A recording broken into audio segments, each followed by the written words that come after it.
Man, can you just give us an idea what this past week has been like for you? I mean, mentally keeping your focus with everything going on when it seemed like there was maybe some uncertainty. What's this past week been like for you?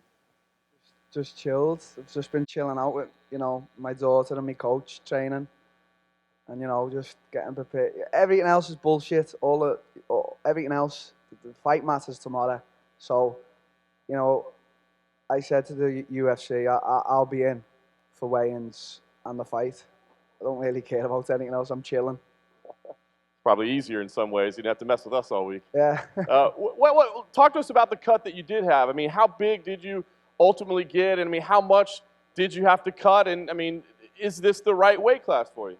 Yeah, I've misjudged it a little tiny bit this time because obviously you get ahead of yourself. So I know some guys in the past who've moved up and then still missed weight because you think, oh, now, I've got how many ever kilos to gain.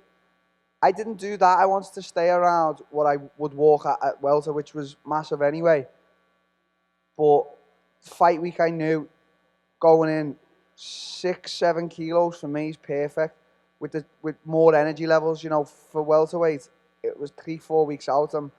I'm practically starving myself and walking around with no energy, no motivation to train. You know what I mean? So the only little bit of lack of energy I had was halfway through the weight cut last night. I was like, oh, I could feel my energy gone because no calories. But this week I've been on fire.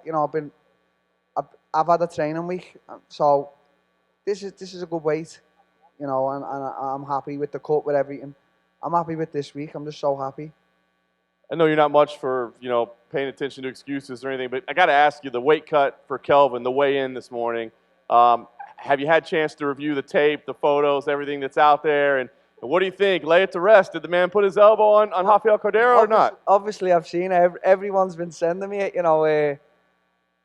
Listen, if he did, if he didn't, it doesn't matter to me because my coach told me, a long time ago, any man over 70 kilos should be able to defend himself against any man, especially in the octagon. So for me, I'm not looking into it yet. I've seen the video. Did he or didn't he? I couldn't give two fucks. I'm here to fight. If he was 5 or 10 pounds over, if he was actually on weight, it just doesn't change my world in any way. I'm here for what's fair. I'm here for what's right. I'm here to take what's mine fairly. I'm here to earn what's mine fairly. I don't want no money. I don't want nothing. I just want to fucking fight. Nice. Last thing for me, Darren. I mean, listen, I know you've always said you just want to be known as the greatest fighter alive, and that means beating everybody. But there are no easy fights in the UFC, but there are certainly easier fights than this one. I mean, what is it about this fight? I think everybody thinks you're crazy for taking this and maybe not taking, quote unquote, a warm-up fight. That's why they're not fighters, because they think I'm crazy. To me, it's the norm. I've said, in my opinion, he's top 3 in middleweight. You look at the last fight he had with the now current champion Israel. I got in this to fight the best, and there was one little opportunity there to fight Kelvin, and I'm taking that road. I'm not taking the high road to anywhere else. You know what I mean? I'm taking that road. I'm taking a big chance. People, this could be, a lot of people, 90% of the people are writing me off. This could be his 3rd loss. I've said it. I just don't really give a fuck. Darren, just down here. Um, Obviously, Kelvin is a former welterweight as well. So how do you see yourself matching up with him in there, kind of both physically and stylistically? I think it's a bit new now for me, being at middleweight. He's been here a while, and he's obviously feeling the difference in moving up with these bigger guys.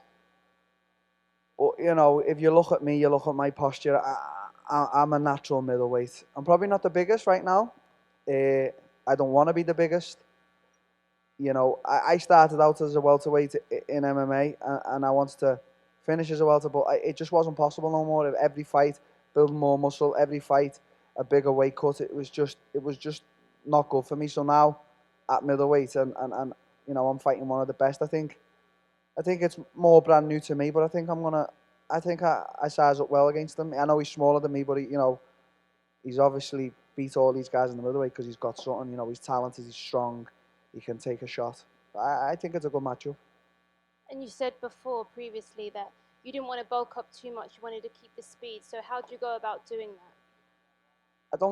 I just think don't get too ahead of yourself. Like, this weight cut was fine. I want the next one to be even better because I don't want to be like eating more than necessary just for the sake of it. Obviously, you know, it's common knowledge fighters of a weekend will pick out a little bit more, but you know, I just want to keep on a good diet, good healthy portions, keep my body healthy, and just have the minimal cut that is possible. And you know, obviously this week, a lot of things. You know, maybe it was a little bit more difficult because I was probably holding about 2 kilos of water off my flight, and you know, I was a little bit jet lagged. I'm still jet lagged, but you know, all is well. And how do you see the extra weight impacting your performance on Saturday? I think I'll have more power. I think I'll have more power, and I just think that if I can keep all the same qualities from welterweight, that's good for me. So keep the speed, keep the power, a little bit more power, keep the movement, you know, and I'll be faster than all these guys. So that's like the plan, really. Hey, Darren. I think before this fight, everyone thought a good win would put you at the top of middleweight. Now that Paulo Costa's apparently injured, do you think a solid, maybe even a finish, puts you against Israel Adesanya next? Yeah. If it does, you know, great. I don't feel like I would deserve it. But who am I to say? I remember when I fought for the welterweight title, I didn't campaign for that, and they put me in. You know, I want to, as I said, I want to earn what's mine, and I want to do it fairly. You know, I feel like a lot of guys are in front of me. I would take the Israel fight in my hometown, Liverpool, Anfield, for the fight itself, for the way me and him match up, for the location, for what it would be, for my legacy and his. You know, so I beat Kelvin tomorrow.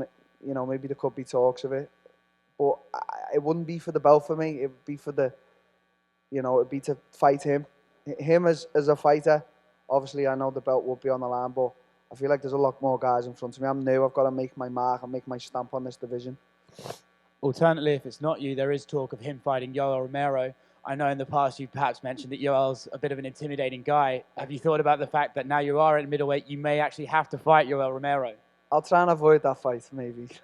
No, I'm like my wrestling coach is like a massive fan of Yoel, and I am as well. You know, I follow him on the social medias, and you know, he's just a strong, solid guy at his age still, and he's a solid fighter. Don't get me wrong, if Dana come to me and said fight him on, you know, 2 days' notice, I'd still fight him. But you know, that in my opinion is a tough fight for anyone in any weight. But Yoel's a tough guy. If Israel and Yoel do end up fighting, how do you see that fight actually playing out? Do you think your boy could pull away with it? I can't look past this. A lot of people. It's mad because even after he beat Whittaker, there was just so much talk of this next guy will beat him. You can't keep saying that when the guy keeps beating everyone.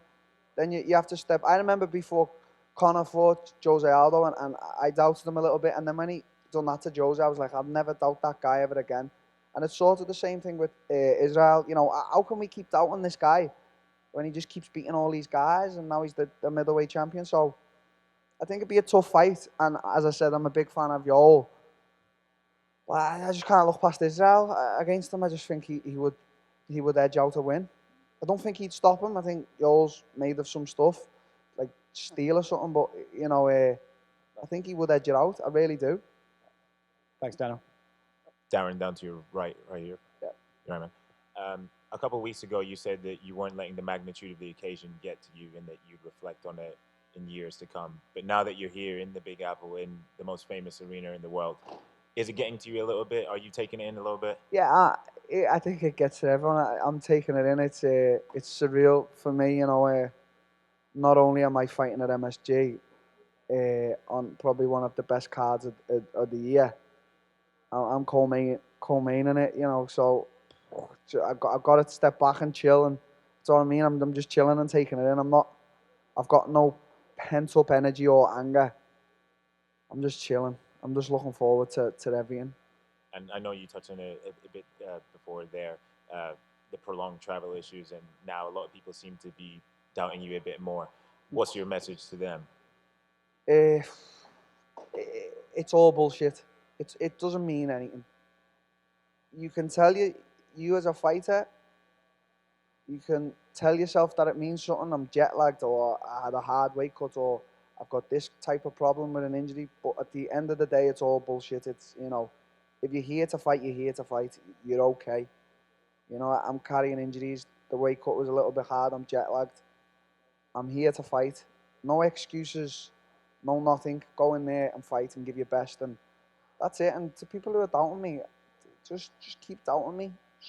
You know, I just couldn't give a fuck. I just couldn't give two fucks. And final one for me. What did you make of your face-off with Kelvin, and did you see anything when you stared into his eyes? I don't like to look into it, but I just see a confident guy there who knows he can beat anyone on earth. Same as me, you know.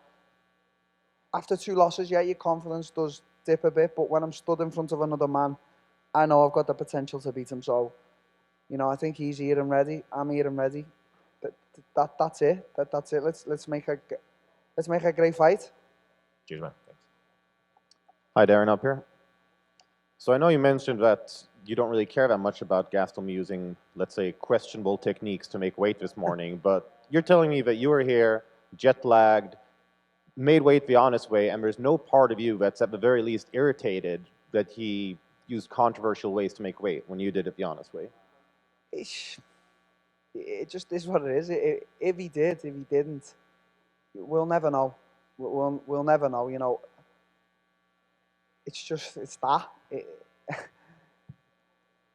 If it was like we were talking 20, 30 pounds, I'd be like, come on, you're taking the fucking piss. 10 pounds, but you know, if he has cheated, it's only going to be a pound or 2 or what, 3. Well, Jennifer Maya missed weight.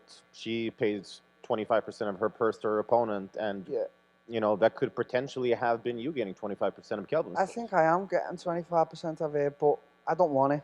It's not mine to take. It's just give it to someone, give it back to him, whatever. It's as I've just said, I'm here for what's mine fairly. I want to earn what's mine fairly. I want to go home and look at my paycheck and know that I earned that fairly, even though the government take a fucking shitload of cash, which I don't think's right. But that's it. Give it to the heavyweight's daughter who's missing. You know, help a good cause. Give it back to him. He's got mouths to feed. For me, it's indifferent. I just couldn't give a shit. All right, and a final one for me. You mentioned Israel Adesanya. I think, yeah, he's really taking the MMA world by storm. No one's been able to solve that puzzle yet. That could be a future opponent for you. What do you think is the key to defeating Adesanya? Truthfully, right now, I don't know. He's beating everyone, but you know, you've got to go in there and stick to your game plan. I know I'm a talented individual. I know I've got the skills to beat anyone. I truly know that. It's just whether there in the moment, you know, you do that. You do what you're meant to do there. Not get dragged out of it. Not get dragged into another game plan. So, you know, I think there's things there to beat him. But right now, he's unbeaten. So it's like Floyd Mayweather said. I remember Oscar saying that he gave the remedy to Canelo. But how can he give the remedy when Floyd beat Oscar? There was no remedy. He retired unbeaten. There was no remedy ever to beat Floyd. So right now it looks like there's no remedy to beat Israel. You know, he's there. He's beating everyone. What can I say? Darren over here, in the back. Kelvin's never been knocked out in his career. Do you look at that challenge, and does that add a little bit more to this fight, knowing that you could be the first guy to finish him? At welterweight or middleweight, I've got serious power in my hands. You know, people have seen that. You know, and he's been in a lot of wars. He's fucking Mexican, isn't he? You know, them Mexicans, you gotta watch out for them. You know, look at what Andy Ruiz did to Joshua. You know, they just love eating Snickers and fucking punching people in the face. So, you know, I think he's a tough guy to knock out, but I think I've got the tools. You know, I carry serious power at welter and at middle. I'm sure my power will be more now at middle, so we'll see. I think it's possible, definitely possible. Does the strategy change at all just because he is so durable? I think you just have, you know, he's tough and he's fit. So you have to know going in there, whether it be 3 or 5 rounds, you've got to be fit for the 5 and the 3, and you've got to know that he's going to take a lot of hits. He keeps coming, keeps coming. He'll try and impose his will. So you just got to be headstrong with that. Impose your will. Be fit. That's important. And one will be winner. You talked about Israel Adesanya. What was your reaction to him beating Robert Whittaker when you watched that fight? Just didn't expect it. I just thought that because of what I seen from Robert fighting Yoel twice, I thought, Israel can possibly win this, but it's going to be tough with Whittaker, the way the role he's on, and then he does that. That's what I mean. Like, right now, where it stands, there is no remedy to beat Israel. So why is everyone doubting? Why does everyone keep saying the next guy? Until he gets beat, let the guy just fly. Let him fly. You know what I mean? People are so quick to forget things. I'm coming off 2 losses, but what about before that when I was just destroying everyone in front of me? In and out the UFC. And now I see sometimes people say, why is Till in the UFC? That doesn't make no sense because I'm coming off 2 losses. It's just people are so easy to like jump on something and criticize and say stuff. And last one for me, you're wearing the Knicks jersey. Are you a basketball fan at all? I've watched the bare minimum. I know I'll probably get I like the honesty. a few haters for saying that, but I know LeBron James. That's it. But I got a present of MSG. It's got my name on the back, so it's a nice gift that I'll get put in a frame in my house, and I'll remember all this. So I appreciate that from the garden. Hey, Darren, right here. Yesterday at Media Day, Kelvin told me that he heard in between camps that you got a little big. With the late week and the whole situation, do you believe the way the whole weigh-ins played out today that it actually benefited you and worked to your advantage when in turn the whole talk was about weight cutting and you coming off the plane before? Yeah, it's just like Chinese whispers, rumors, innit? It's just you can't do nothing about it. It's like someone's opinion of yourself. You shouldn't get wound up over it because there's nothing you can do to change their opinion. So don't stress over it. So it's, it actually worked in my favour. This week, as I said, I was just chilling. I didn't have to do anything. No one was waking me up. I was waking up when I wanted, training when I wanted, going to bed when I wanted, and just enjoying life. So, as I said, I think the only problem, if there was going to be a problem, would be maybe the energy levels in the water retaining coming off the flight, which the doctor looked at me and he was like, he could tell I was holding a lot of water. And at that time, I'd cut my water off and he was telling me to drink, to push the salts out and that. But, I just got on with it. The last kilo it was a little bit of a struggle. Like when I say struggle, it was like, I have to do extra 10 minutes in the sweats. That's that. I could show you some struggles, and I'm sure you've all seen the videos of when I was making welterweight. They're what you call struggles. So I've been through that. So for me, an extra 1 or 2 kilos right now at this weight is no problem. I know the fight week didn't go as planned, but now that you have made the weight cut at middleweight... It did go planned, as I planned it. Do you believe that middleweight is going to be your permanent home?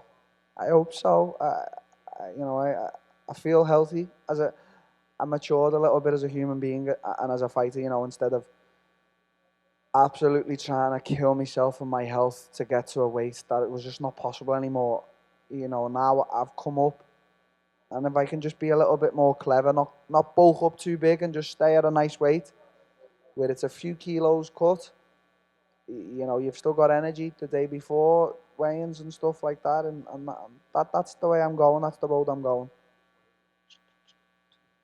Darren over here. I know moving up a weight class, you're doing this because you want a healthier option for you, but does part of it excite you because it seems that 185 is more striker dominated? If you look at the former champion, if you look at the current champion Israel Adesanya as well, they're strikers. Whereas you look at 170, there's a lot of wrestlers. Does part of that add to it, the fact that there's exciting styles and it's more striking base up there? Yeah, most definitely. But also at welter, it would have been good to fight some of these guys like the Champ and Colby and stuff like that, because their wrestling abilities, and I'd love to see how I fare against them. I know I lost in my welterweight world title fight against Tyron, but I lost because of the striking. You know, he tried a few takedown attempts and, you know, he wasn't able to do it. And I think he's a little bit of a different wrestler from them two guys I've just mentioned, but that excites me as well because putting to the test who the true martial artist is. You know, this is what mixed martial arts is about. But yeah, there's a lot of strikers and y'all at this weight. So yeah, it's exciting to inflict pain and receive pain. That's what excites me.